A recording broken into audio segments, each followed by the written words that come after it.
আমি আসলে কোনোভাবেই আমার নামের পাশে প্রতিবন্ধী শব্দটা মেনে নিতে পারছি না, কারণ আমার একটা সুন্দর নাম আছে এবং আমার এই নামের পাশে যখন প্রতিবন্ধী শব্দটি ব্যবহার করা হয় তখন আমার হৃদয়টা ক্ষত বিক্ষত হয়ে যায়। কারণ আমি আমার জীবন থেকে শুধুমাত্র এই শব্দটিকে মুছে ফেলার জন্য আমি ঢাকা ইডেন কলেজ থেকে মাস্টার্স কমপ্লিট করেছি এবং প্রথম শ্রেণীতে।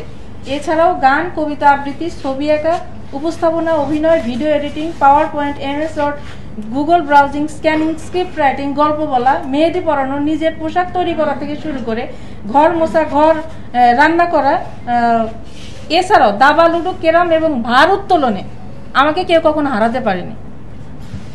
তো আমি ওদের স্বপ্ন পূরণে পাশে থাকতে পেরে আমরা গর্বিত।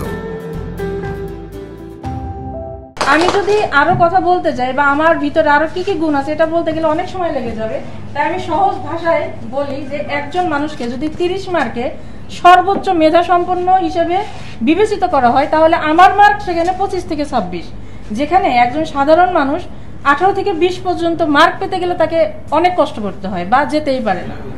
তাহলে কোন অপরাধে কথায় কথায় প্রতিবন্ধী প্রতিবন্ধী বলে আমাকে কষ্ট দেওয়া হয়?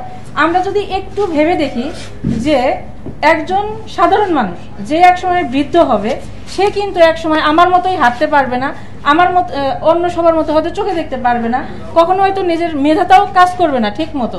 তার মানে আমরা বলতে পারি যে পৃথিবীর প্রত্যেকটা মানুষই একসময় প্রতিবন্ধী হবে বা হয়।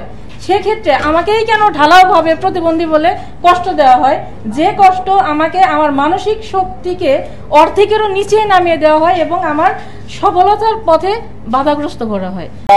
জানেন, আমরা যুগে যুগে ধরে এসে আজকে প্রায় 22তম আন্দোলন করেছি প্রতিবন্ধী ব্যক্তিদের অধিকার ও সুরক্ষা নিয়ে। কিন্তু স্বৈরাচার আমলে আমরা শুধু দেখেছি যে প্রতিবন্ধী ব্যক্তিদেরকে শুধু ব্যবহার করা হয়েছে, তারা হাজার হাজার কোটি টাকা আমাদের প্রতিবন্ধীদের নামে আশা টাকা পাচার করেছে, কিন্তু প্রতিবন্ধী ব্যক্তিদের শিক্ষা, স্বাস্থ্য, পুনর্বাসন ও কর্মসংস্থানের জন্য সৃষ্টি হয়নি। স্যার, আমরা আশা করি যদি আগামী দিন বিএনপি সরকার ক্ষমতায় আসে প্রতিবন্ধী ব্যক্তিদের বিশেষ করে রাজনৈতিক প্রভাব যেন প্রতিবন্ধী ব্যক্তিরাও পায়। আপনারা জানেন যে বাংলাদেশে 1,75,00,000 প্রতিবন্ধী জনগোষ্ঠী আছেন, তারাও প্রভাবিত করতে পারে একটি রাজনীতি দলকে। কারণ আমাদের সঙ্গে কেউ না থাকলে আমার বাবা, আমার মা, আমার সেই তার সন্তানের উন্নয়নের জন্য তারা রাজনীতিকে একটা দলকে সাপোর্ট করতে পারে। সেটি একটা রাজনীতির জায়গায় আমাদেরকে প্রশস্ত করে দিতে হবে। আমরা রাজনীতি করতে চাই।